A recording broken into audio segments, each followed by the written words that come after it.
All right. So do you guys remember this movie? There was a TV show that turned into a movie. That's actually Serenity. So it was the movie us fans of Firefly got when the season got canned. We never got a season 2. Do you guys remember that? What is it? Do you remember? There was Doctor Who. There was the first season of Doctor Who when Doctor Who came back. Battlestar Galactica. There was, I'm talking about a time where Battlestar Galactica just started on television. At that time, there was also this movie, V for Vendetta. Do you guys remember that, or you're too young? You remember that, right? It was a great movie, inspired a lot of people. That year was 2005. And at that time, you could listen on the radio, Don't Funk With My Heart. Black Eyed Peas were still together, and they were doing some funky music. The super awesome cell phone you had back then was a Razr. We were 2 years before the iPhone, so we had a long ways to go before we had a concept of a real smartphone. At that time, this gentleman was re-elected president of the USA, and it feels like it's been a while, right? But that was 10 years ago. And I want you guys to remember where you were and what you were doing 10 years ago. How many of you guys were actually programmers 10 years ago? Can I see some hands? Okay, some of you, that's great. So was I, but for me, 2005 was a very special year. It was a year where I got married, which is very important. And my wife, I'm sure, is going to watch the talk, so I had great 10 years, honey. And also, this is the year where I discovered Ruby, and I started using Ruby professionally every day. So 10 years ago, before I got into Ruby, well, programming was just a means to an end. That meant that I was writing code just because I wanted to build stuff and because, well, it was a good way of making things happen. So I would write in any kind of programming languages that I was offered to write into or that I had to write. So I wrote a bunch of Java, PHP, Perl, ActionScript for Flash. I did a lot of things, and I was not really proud of my code. I didn't really care too much. And one day, I randomly found Ruby. I was on vacation and I was trying to work and I was visiting family and I was looking for this library to do some sort of audio conversion. And you just go on Google and you search. And I find this library that does exactly what I need. But it tells me I need to run Ruby install. And I was like, what is this thing? And I was not really looking at tech news and things like that. I didn't know what Ruby was. Like, I was not a cool kid. And I started looking into it, and I found that it was a language that had a different concept. They wanted to be fun, and they wanted to be cool, and not cool in like cool kids at school, but like really helpful and nice. And for me, programming was, I never had a concept of nice. It was something that was efficient, something that let me do something, but not that was cool. And I looked into books. There were some books, not all of those. Actually, the last one I discovered later on, but the two first ones were two books I picked up at that time, and I read, and I was like, wow, these people really thought through these things in a way that I can relate to, in a way that's emotional to me. Programming, especially Pragmatic Programmer, if you haven't read it, I really recommend you read it. It's an easy read, but it helps you understand programming in a different way. The Pickaxe book was really explaining what the language was all about and the approach and the design. And what I discovered was really a philosophy behind a programming language. And at that time, I think I was writing mainly PHP and Perl. And there's not much philosophy in PHP, and the code I was writing in Perl was not good. So I discovered that people were looking for something else, and they were looking for happiness. And this man, Yukihiro Matsumoto, was writing a programming language. Actually wrote it 10 years before I started using it, but 10 years before that, he wanted to write code that would make you programmers happy, not the computers. And for me, that was a revelation. I'm like, this is great.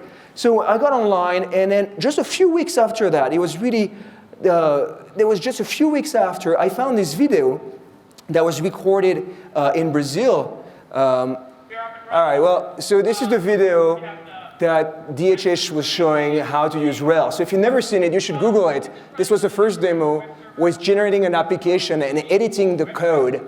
And you didn't have none of the fancy features you're using right now. But you can see it's building a blog in about 15 minutes.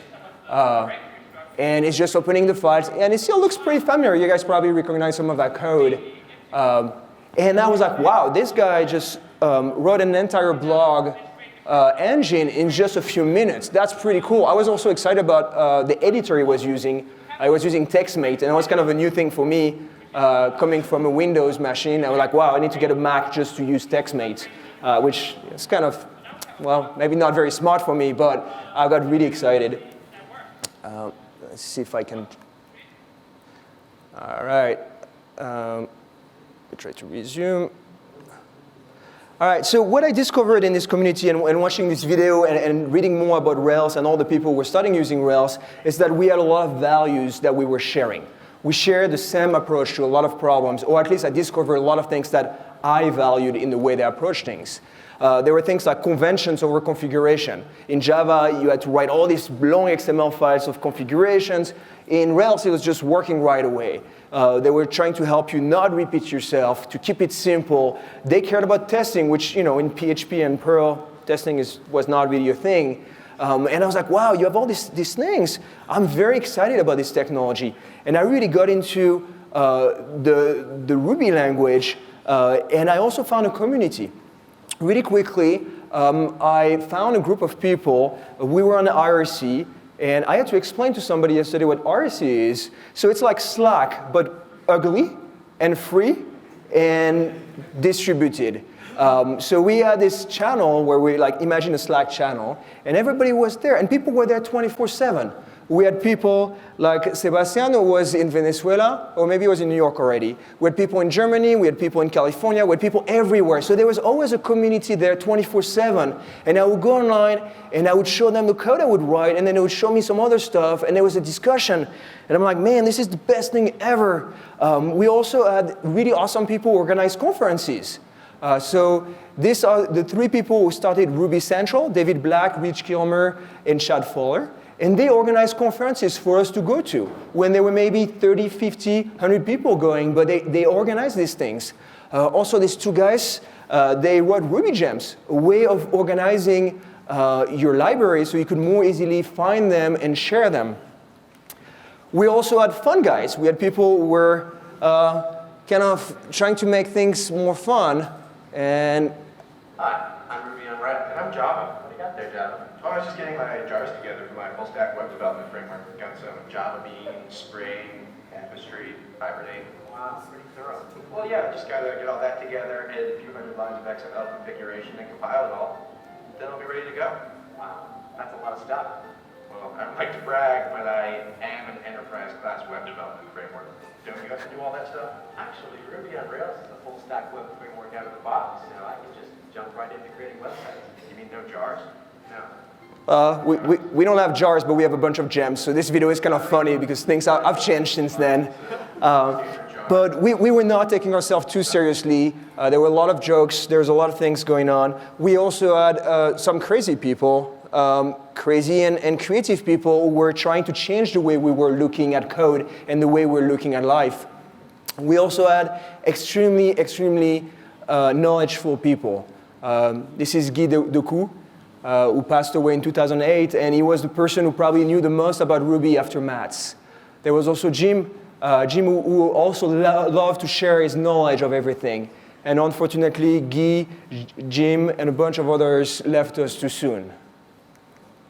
But there were also some other people who cared about building things and really were down to business and building amazing things. These are the three creators of GitHub. And while they were at the beginning of the Ruby community, they really focused on building a business around the language and show that things were going to be really useful. We also had people, well, they were not the best, nicest people we had in the community, and they had a bit of, maybe a hateful behavior, and there was a lot of drama.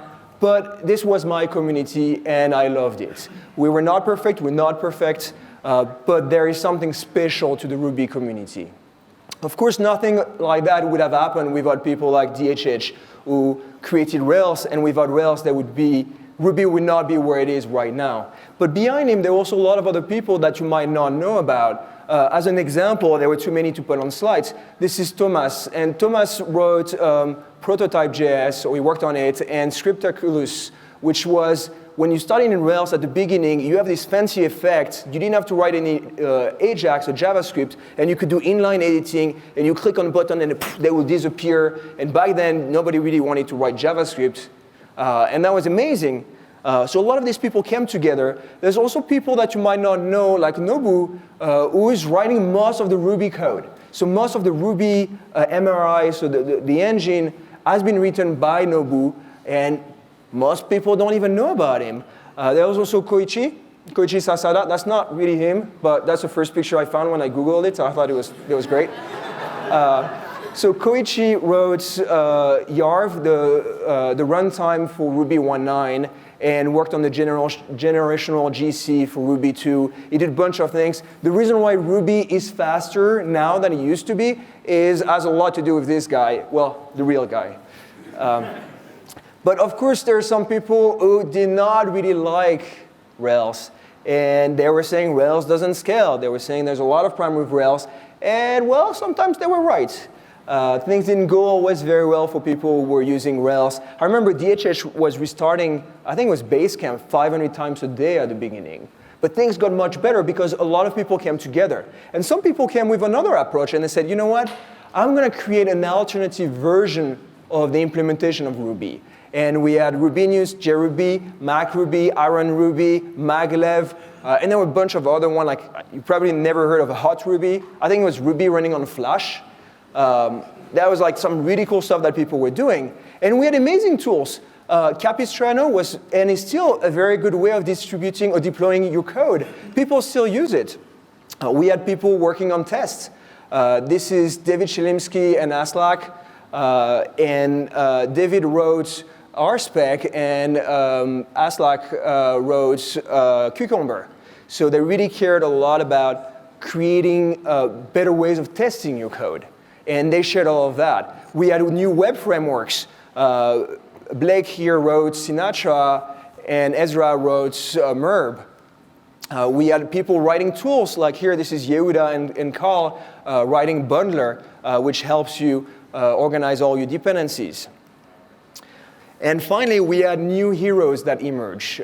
This is Aaron Patterson. Somebody talked about him a bit earlier when we did the Friday hug. But besides being a crazy, awesome person, Aaron came and didn't work on the fancy stuff, the new tools. He went and fixed things. We had HPrecut, which was an XML parser, and it was not that great. Y did a big hack working on it, and it was fun, but it didn't have the performance we wanted. And Aaron spent a lot of time writing Nokogiri as a replacement. And that was not a sexy job to do. It was not something that you would go and like do super great demos saying, hey, look at that, this is an XML parser. Nobody really was really excited about XML.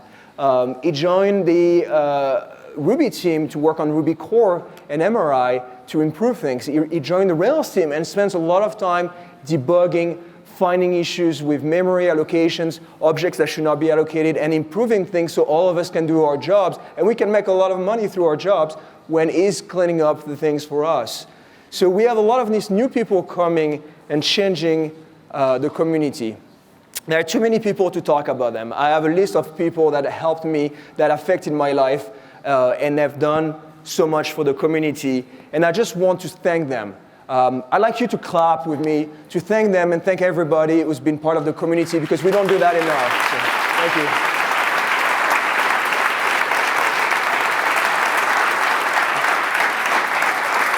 But thank you. Thank you for them. So the reason I'm here today is also because it's my last RubyConf. It's my last talk in RubyConf.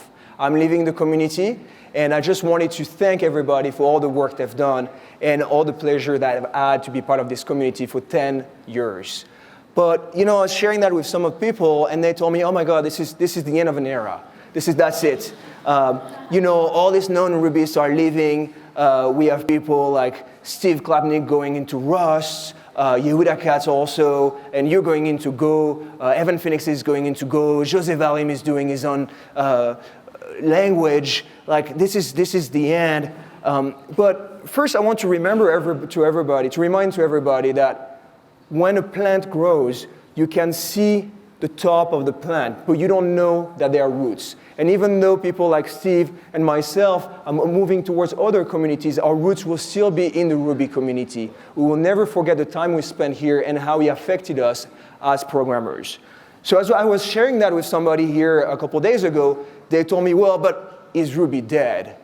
And I thought that was very dramatic, right? Because when I started with Ruby, as I said, in 2005, there were only a few hundreds, maybe thousands people using it, actually probably 1,000 people using it. And now when I look at it, I'll say, no, it's not dead. Actually, there are more people now than ever. Look, you guys are doing RubyConf here in Medellin. Not even in Bogota, you're doing it here. We have conferences everywhere. The Ruby community is growing really, really fast. If you go to the US and you go to any schools that are teaching programming, like bootcamp schools, they will teach Ruby and Rails and JavaScript. So it's not going away, guys. But will Ruby die? Yes, it will. Eventually. The question is not will it die. Any programming language will die. The question is when. When will it die? And really, that's up to you. That's up to you because you are the community. You are the people who are going to come behind and going to convert people. You are the people who are going to come and make it better. You're going to fix these issues. You're not going to sit on these chairs for very long. Soon, you're going to be here talking, and you're going to be giving keynotes. But there are a few things I can give you advice on. There are a few things that you might want to do. The first thing is you really want to value and encourage the people who are trying to improve things. It's really hard to be part of a community and working really hard and not get the support of the community. As programmers, we love to criticize things. But if every time you do something, everybody is coming onto you and saying, no, this is wrong, you're doing it wrong, it doesn't really help bring the best in people. So make sure you don't make the same mistakes we made at the beginning of the community in some cases, and make sure you encourage and you help people who are trying to improve things. They might not know everything about programming, they might not be the best programmers, but if they're trying and they want to help, please support them. The other thing is you need to take initiatives. You cannot simply sit back, relax, and wait for Ruby to be amazing, to solve all your problems and everything else. You need to become emerging leaders. You need to help, you need to do things that will make the community better. It will keep on living if you keep on pushing it. You cannot just expect it to come from other people. So, I don't have much more to add because this is really on you. This is not on me anymore. But what I know is that you can go and make Ruby even more awesome than it is today. Thank you.